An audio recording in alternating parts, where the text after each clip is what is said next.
alors, le temps galope, hein, le temps galope. Et si vous voulez bien, je vais passer la parole à mon président. Le président a toujours raison, c'est quand même un principe dans la vie. Et avant de passer aux réactions, questions, débats, il ne va pas être très long, mais quand même, rien qu'à vous. Oui, je voudrais dire que je suis très admiratif parce que les hôpitaux, et vous avez expliqué le pourquoi, le besoin de concentration de moyens importants, sont devenus les plus grosses entreprises dans chaque ville. Ce qui était autrefois les grandes usines, ça se réduit, ça disparaît pas, ça se réduit. Les hôpitaux, par contre, sont vraiment la grosse entreprise la plus complète qu'on puisse imaginer. Et donc, bravo pour le fait que vous nous ayez montré comment ça a pu réagir avec la spontanéité des personnes engagées. Mais en vous écoutant avec les craintes pour l'avenir, je me demande, mais quel est le pilote dans cet avion? Qui pilote? Parce que dans les entreprises, on conçoit, on dit, bah, il y a un patron, tant qu'il est là, on va le critiquer, mais enfin, il pilote. Et à l'hôpital, ou plutôt la santé en général, en vous écoutant, moi, mon angoisse, elle se met à se transposer sur, mais où est le pilote? Qui pilote? Et est-ce qu'on peut dire quelque chose à ce sujet? Alors, Lionel? Moi, je peux dire très bien. Bon, très bien. Attendez, je coupe un des deux micros, vous n'ayez pas trop de l'arsène. Et puis, Sandra, après, je vous appelle.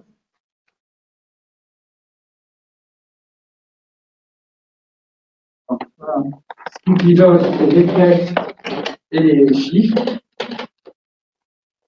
Malheureusement, équipe administrative, et partout dans le monde, il y a beaucoup d'hôpitaux qui fonctionnent très très bien dans le monde, c'est toujours en copilotage, médecin et technicien de la gestion et du financement. Et c'est évidemment ce qui nous manque en France. Merci. Alors, si vous pouvez venir plus près là. Pardon, parce qu'on a. Non, mais il y a-t-il un pilote dans l'avion? C'est la question. Le vrai pilote, il est au pied du malade, en fait. C'est le docteur. Et l'infirmière qui va se prendre en charge. C'est le pilote de base. Et c'est là toute la problématique, effectivement, que vous évoquez, c'est qui a le pilotage, réellement. J'ai fait le calcul ce matin, c'est marrant, vous m'en parliez, entre une infirmière, en gros, et sa hiérarchie maximum, et 8 couches. Comment vous voulez décider au pied du malade? Le problème, il est là. Il y a un empêchement de couches les unes derrière les autres, et avec un pilotage qui devrait être mixte ou des docteurs managers ou des managers docteurs, je ne sais rien comment on pourrait les appeler, ou un binôme, quel que soit. Mais aujourd'hui, c'est pas comme ça. C'est pas comme ça qu'on le vit au quotidien dans les structures publiques. Et c'est un vrai problème pour la visibilité, la vision à long terme. Le management du malade, il est fait. C'est quasiment pas le souci. Le soin aux patients, il est fait. Mais la visibilité sur des grands plans stratégiques qu'aurait un chef d'entreprise, je pense qu'on ne les a pas aujourd'hui.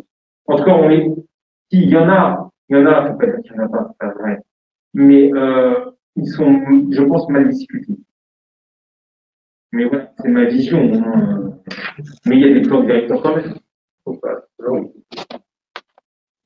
Merci Lionel. Il est, pardon de surveiller l'heure, il est 19h34, on a encore 7-8 minutes maximum. Sandra, est-ce que vous voulez bien peut-être prendre le micro et puis réagir un petit peu globalement à l'ensemble, et puis on repassera la parole peut-être pour un mot de conclusion à chacun. Sandra, c'est à vous. Alors, oui, excusez-moi, oui. Bon, alors, il n'y a pas Sandra. Vous m'entendez? Hello Sandra, il y a un micro?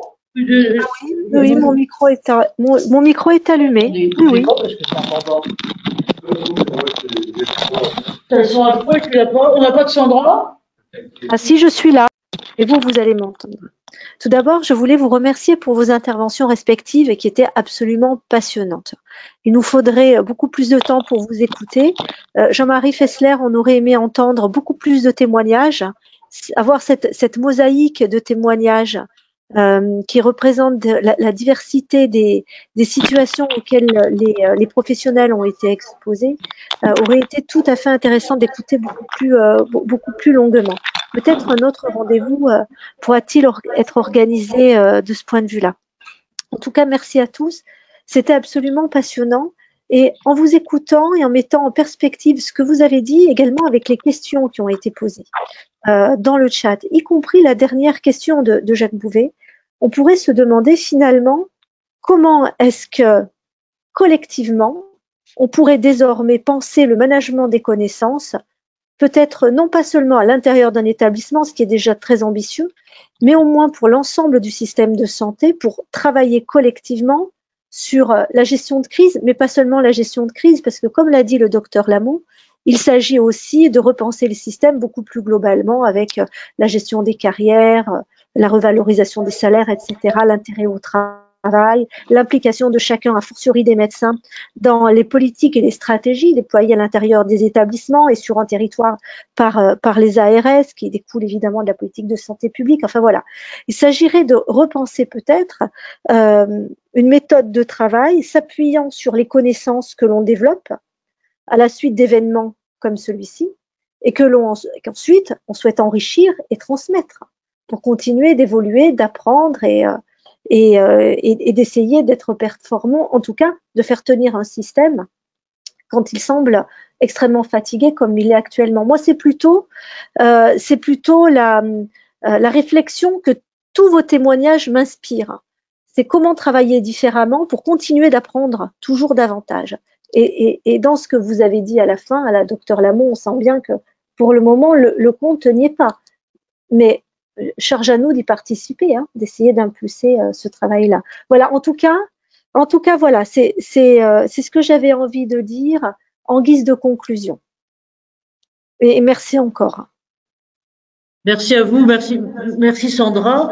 Et je dois dire qu'effectivement, je vais peut-être, Lionel, on use et on abuse de vous demander un mot de conclusion, et puis on vous dira après de prochaines étapes auxquelles on pense, et auxquelles on pense encore une fois dans la suite de toute notre réflexion sur ce que Jacques Repussard donc appelle les catastrophes lentes, c'est-à-dire les catastrophes dont finalement l'effet se fait sentir petit à petit, et sur lequel, d'ailleurs, ce que vous disiez, par exemple, la différence qui est intéressante d'illustration entre la mobilisation qui a été possible pour la première vague et dont on sent bien qu'elle va être beaucoup plus complexe globalement là maintenant, c'est effectivement ça, c'est comment faire face à des effets. C'était exactement l'exemple de Fukushima, sur lequel la première perception a été d'abord un tsunami, puis a été ensuite la radioactivité, puis a été ensuite, et ce qui a été finalement pas si bien maîtrisé que ça, en tout cas à ce moment-là au Japon, sur l'énorme impact social finalement, et social et psychosocial sur globalement sur les populations. Et on a un projet là-dessus, on va vous en dire deux mots. Donc Lionel, de votre côté, message, pardon, en synthèse, en impact, ou sur un biais à prendre de votre côté. Pour conclure, j'ai envie de vous dire que on a su répondre à cette crise, je pense, de manière coordonnée, belle, et finalement avec une réussite. De temps en temps, il faut le dire qu'on a fait des choses bien. On les a bien fait, globalement.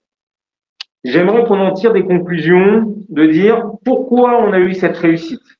Qu'est-ce qui a fait que la logistique, les soignants, la population, tout ça adhère pour arriver à une réussite. Bien sûr qu'on ne va pas mobiliser tout le pays pour soigner au quotidien. Mais il y a eu une prise de conscience quand même collective de notre santé. Aujourd'hui, il va y avoir des choix de santé à faire. Contrairement à ce qui vient d'être dit, je ne suis pas tout à fait d'accord sur la transmission du savoir. La transmission du savoir, je crois qu'elle est plutôt relativement bien faite dans ces domaines-là, sur le plan universitaire, de la recherche. C'est pas tellement ça, moi, qui m'inquiète plus. C'est plus la réflexion, effectivement, du management hospitalier, de comment avoir une vision de qu'est-ce qu'on doit faire en milieu sanitaire, comment impliquer tout le monde, et quels sont, parce que je pense que là, on est quand même dans une situation de crise de nouveau, avec beaucoup moins de malades, et c'est ça qui est très frustrant, qui me paraît plus complexe. Quelle est la différence entre ces deux statuts? Et qu'est-ce qui a fait que dans un cas, on y arrive très très bien, et on ne s'est pas senti à un moment, il y a des moments où ça a failli craquer, mais ça a tenu. Et qu'est-ce qui fait qu'aujourd'hui, on est si embêté que ça et que la situation est si mauvaise? Est-ce que c'est juste l'effet de deuxième vague, fatigue, accumulation, compagnie, ou structurellement, il y a eu des choses? Et ce que vous disiez sur Fukushima est extrêmement intéressant. Et je pense que là, les gens l'ont compris, c'est que le sanitaire peut avoir un impact économique, social et psychologique majeur dans notre société. Ouais. Et ça, c'est l'un des éléments qu'on va avoir, c'est que il y aura eu l'avant et l'après Covid-19. J'en suis persuadé sur le plan sociétal, pas médical. Absolument. Purement sociétal. Voilà ma conclusion. Ouais. Bravo. Bravo. Et merci pour la conclusion de ce côté-là. Je coupe là. Moi, ce que je voulais vous dire là aussi, c'est, mis à part tout ce merci, c'est donc que je reviens sur le projet crise et catastrophe lente. Pour vous tous qui êtes au bout là, si vous avez un moment, revenez sur le site du Cercle et voyez le replay de la conférence, donc qui était la semaine dernière avec ce garçon qui s'appelle Jacques Repussard, qui était il est maintenant conseiller sûreté nucléaire auprès à la fois de l'Europe et de l'Agence internationale de l'énergie et de l'énergie atomique. C'est l'ancien directeur général de l'IRSN. Il a piloté le CERN. Et ce qui est très intéressant, je dirais, sur toute cette perception des catastrophes lentes, c'est qu'il montre deux choses. C'est que exactement ce que vous disiez, c'est-à-dire que ce qui est important, c'est la mobilisation du terrain, et ce qui est important aussi, c'est le management et le constat qu'il fait. Alors, lui, je fais par parenthèse, sans lui faire de la pub, c'est un excellent patron. Je veux dire, moi, c'est l'un des rares excellents et géniaux patrons que je connaisse. Mais c'est effectivement le fait que nos formations managériales et les attitudes managériales habituelles sont totalement démunies face à ce type de catastrophe lente. Qui vont, alors là, on a deux exemples. On prend Fukushima, on prend le Covid, mais qui globalement, avec finalement mondialisation aidant, démographie aidant et autres, vont se généraliser de plus en plus. Et je dirais qu'il y a deux projets autour de ça. L'un qui est une formation qui est en train de monter à un niveau international, enfin européen, international, avec l'université de Nice. Et une autre dont on vous reparlera, c'est que sur ce programme-là, on est en train de regarder comment monter sur la pandémie Covid, parce qu'on sent bien, là, aussi notre président de la République nous l'a dit hier, on en a pour encore un certain temps, comme dirait le canon, mais sur lequel, comment, d'un certain côté, organiser, comme la résistance s'est organisée finalement dans les années 40, organiser une résistance sur la base d'informations et à la base. Voilà. Donc c'est un peu tout ça qu'on voulait vous dire, et puis vous donner, nos prochaines étapes rayonnement du cercle. On a, alors là aussi, on le réorganise au pied levé en distanciel, notre 5e forum innovation exosquelette. C'est-à-dire que c'était intéressant parce que le dernier qu'on a tenu il y a 10 jours, là maintenant, on a une demande très explicite de la part, alors qu'au Japon, par exemple, c'est très, très utilisé, je dirais, aussi bien côté patient que côté soignant, que côté opérateur et autres, c'est l'utilisation d'exosquelettes pour des patients de plus en plus lourds et de plus en plus vieux, parce que finalement, le Japon est un peu en avance, mais nous, on est un peu pareil. Donc, on tient notre 5e UX Forum la semaine prochaine. On en avait aussi un qui est les violences en milieu de santé, avec le CNAM, avec Sandra, là aussi, ça sera sans doute en distanciel, mais je dois dire que compte tenu du contexte et du fait que l'un de nos intervenants était un urgentiste ou autre, je pense qu'on va peut-être quand même pas exagérer trop peser, on verra si on peut tenir. Et puis avec les SEC, donc l'achat innovation managériale et excellence opérationnelle, on a deux trucs qui se tiennent, parce que là aussi, on peut vous retenir encore 2 minutes. L'une sur les lanceurs d'alerte en interne de nos organisations. Ce qu'on observe aux États-Unis depuis la crise du Covid, c'est que à côté des lanceurs d'alerte, j'allais dire classiques, qui sont soit sur le social, soit sur la corruption, soit autre, la montée du lancement d'alerte sur le Covid et à propos du Covid est très très importante. Et puis l'autre, alors là qui est un de nos dadas, mais je dirais plus que ça, de fond, ce sont les datas, et sans lequel on ne peut rien faire. Là aussi, on a organisé cet été, c'était le 8 juillet, donc pareil, vous retrouverez le replay si ça vous intéresse, et coupé par vous, ce qui fait que vous n'êtes pas obligé de vous farcir l'heure et demie. on a notamment une intervention d'une fille qui est toute top géniale, qui a été à la fois qui est formée aussi à la Johns Hopkins, qui est à la fois professeur à Polytechnique et professeur à la faculté de médecine sur les jumeaux numériques médicaux. Et en gros, sa conclusion, et c'était son appel à la fin, c'est que on a les outils, on a les moyens, on a le système d'intelligence artificielle, mais faute de données, on ne fait rien. Donc notre truc, on le monte là-dessus sur besoin de data et on aura besoin de vous pour tout ça. Donc merci à vous tous sur ça et surtout grand merci à nos 3 intervenants. Merci à Lionel dont on sait qu'il va repartir là maintenant encore plus au front. Merci au président et merci à vous tous. Merci Anne-Marie. Merci à vous. Donc à bientôt. Merci Sandra. Donc clap clap. On s'auto-clap. Voilà. Donc, voilà. Merci à vous tous. Alors, comment est-ce que je coupe le système? On vous remercie tous d'avoir été là. Et donc, si vous avez questions ou autres, CES, Cercle Entreprise et Santé, que vous aurez préalablement approuvé sur votre messagerie, tous vos messages sont les bienvenus pour continuer. À bientôt.